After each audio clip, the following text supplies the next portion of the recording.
How's it going, YouTube? It's RJ here, and in a series of here's me buying bunny girl figures for a series that I don't necessarily think are too good, even though this series I do like better, a lot better, in fact, that I've actually watched it all the way through. We have the most controversial anime figure probably released last year, the Yumeko Jabami figure. I think at least it was revealed last year. I don't know if everybody got theirs in until this year, at least here in the States. But yeah, this comes from Kakegurui, which if you guys do have Netflix, it is available for you guys to watch there. And it's not the best series, but it is one of those that I can sit down and watch and not hate, and I just don't have to think too hard about it because it's a gambling anime, but the gambling isn't really good. The stakes are not really high. Not at all, and then they'll do a fake out of, okay, cool, we'll have you jump to your death, and then all of a sudden, ayo, the floor around us is spongy, so you jumped out the window thinking you're gonna die, but hey, you're fine, everything's okay. There's legitimately zero consequences to basically every bet here, and that's my gripe with the show itself. However, I can throw it on and watch these gambling women and their gambling addiction, because dealing with gambling and dealing with addiction is something that people know. I had addictions to, obviously, figures, and then with mobile games and gacha games, it's a gambling addiction that probably, it's not the worst for me, but if I throw money into a gacha game, it's technically me gambling. So it's something that I can at least relate to. But let's talk specifically about this figure. Yumeko is the main character. We'll say main character because it's technically, I think, the guy, but I don't even remember his name, which is how unimportant he really is to the series. But Yumeko is your main female protagonist, kind of. And they gave her a quarter scale frame figure. And she looks good. I really like this. The figure itself looks good. However, like I said, it is a very controversial figure because she is extremely not accurate, to say the least. And most people had a gripe with the face itself. And I can say that the face is a little bit chubby. But if you look at it from, if you look at it dead on, it's a little bit chubbier, but how I usually have my figures positioned, I'll see it from above, from down below, which makes it look better, or from up above is also fine. So depending on how you have your figure, it doesn't look that bad. And especially up in person, even looking at it straight on, it's not that bad. I think the bigger issue, or bigger issues, is these wonderful ladies that she is lugging around. That is actually like the least accurate part of this figure. And I'm surprised people don't talk about it as much, because here's the Yumeko Jabami figure from Kotobukiya. And as you can see, her face is a little bit skinnier, but her chest isn't like Triple Z. They're big anime movies, but not Mommy Milker, oh my god movies. Hopefully YouTube doesn't get me demonetized over saying this. But her chest is huge, and it does create an issue here with the figure. Because it doesn't make sense how her outfit's supposed to even fit her little vest.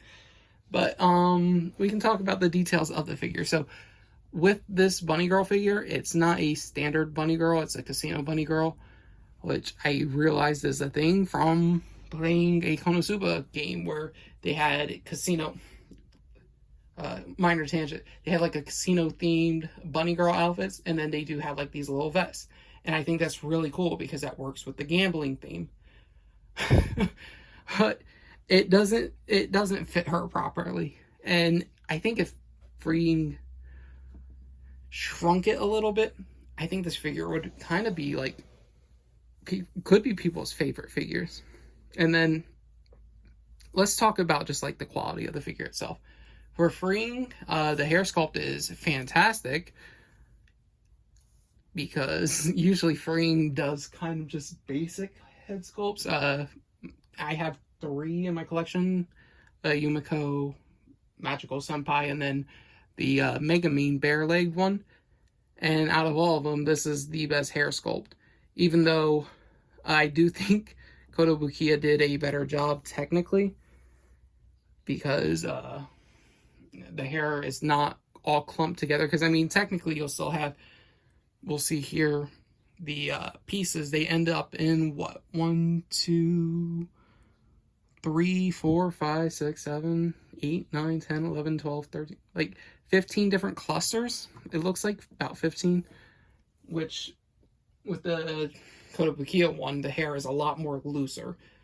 But still, I will commend Freeing, because, like I said, their hair sculpts so far have been a little bit lacking. And for anime characters, it's kind of like their silhouettes for characters really makes them merchandisable. Now, we have a little band over here. I don't know what the band signifies, but that's okay, because I'm just an idiot. But she does have these little cufflinks that are really cute. They also feel like they fit with the casino theme, with the little black cuff parts on this.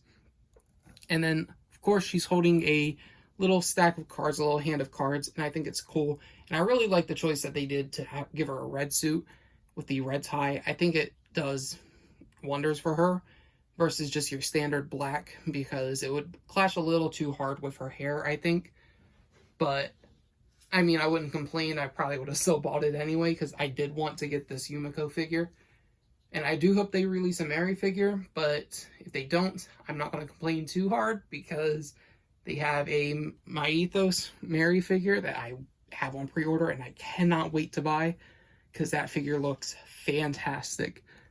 But I think we can give a little bit of close-ups to the figure and give my final thoughts on this, because I've already been rambling on for like 7 minutes.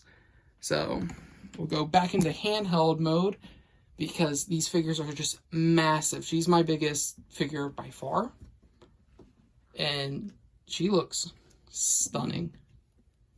And then we'll just rotate it so you guys can see the back of the cards right here. Joker and 4 aces, whatever that means in poker, I don't know. Little ring, fingernails are painted. It's really good. The hair coloring, they did put a little bit of shading into it, so I will commend them for that, because it looks good. Massive boobs. That's it. That's all she is. As Kazuma said to Darkness, your boobs. And whenever I look at you, that's all I can think of. You can see the little bunny tail behind her. It's hard to see, but it is there. And that's probably why they sculpted her hair the way that it is, so that way you could see it. Shading on the elbow, which is really nice. Like I said, both of the arms have these black bands on it. Like I said, here's the casino like vest part. I think there's a little bit of paint bleeding onto the black, as you can see up there in the collar part, but I'm not going to be too picky. And then it's like, you can't really tell how they put this thing on her, because I think on the back too, there's like nothing that indicates that it's like a zipper or even a button up, because it's hard to see through the hair, but with the tail, you can't really see anything. So it's a mystery how she got the vest and probably even the bunny suit on, because God, that is, I can't stop looking at the boobs, because that's, like I said, it's probably my biggest gripe with the figure, is that the boobs are just too big. And then there's the eyes. I don't know how I feel about the eyes on these Freeing figures yet. They look like they're a little washed out for almost all the figures. So I don't know how I like that. If it's going to be something I enjoy in the future. But another thing with the freeing figures is the stockings. Stockings are 100% real. They feel nice. The base was actually relatively easy to put together. It's smaller than the other freeing figures that I do own. However, similar complaint. It's completely black. I wish they would have put like a card decal on here. I think I talked about that. Or like even their character's name. I think that would be really fine. So that way the characters aren't just sitting on a black base, because it kind of just makes me feel like I bought a $25 band presto. There's the collar too. Not too much detail in like the white part of the collar. And then we can talk about the hair for a moment. Like I said, these are all your strands of hair. You got a little bit of wiggle room too if it gets bumped into, so don't worry about it breaking as long as you aren't like pushing too hard. But a couple of these pieces do have a little bit of give to it. But the only thing you can do with this figure, you just put her onto the base, and then I think I forgot to mention this in the Magical Senpai review, the earpieces do come out, so that way when you transport it, they don't break. Is that a spot on her ear? Oh, is that... Okay, it rubbed off. It's like dust, I think. But still, altogether, I really do love the figure. I just have the one gripe. And if it wasn't for the one gripe, it'd probably be my favorite figure. But since it's not perfect, I'm not going to say that it's my favorite figure. And if you guys are curious as to know what my favorite figure is, stay tuned for this Sunday, because I will be releasing a video on that. But yeah, that's it for this video. I hope you guys did enjoy. I do plan on getting more freeing figures. I have plenty on pre-order. And if you guys want to continue seeing me give my thoughts and opinions on these, please do let me know, because I'm happy with these and they're pretty cool. They're expensive. It's a money pit, but I'm very happy with my purchases so far. So yeah, that's all, and thank you guys for watching.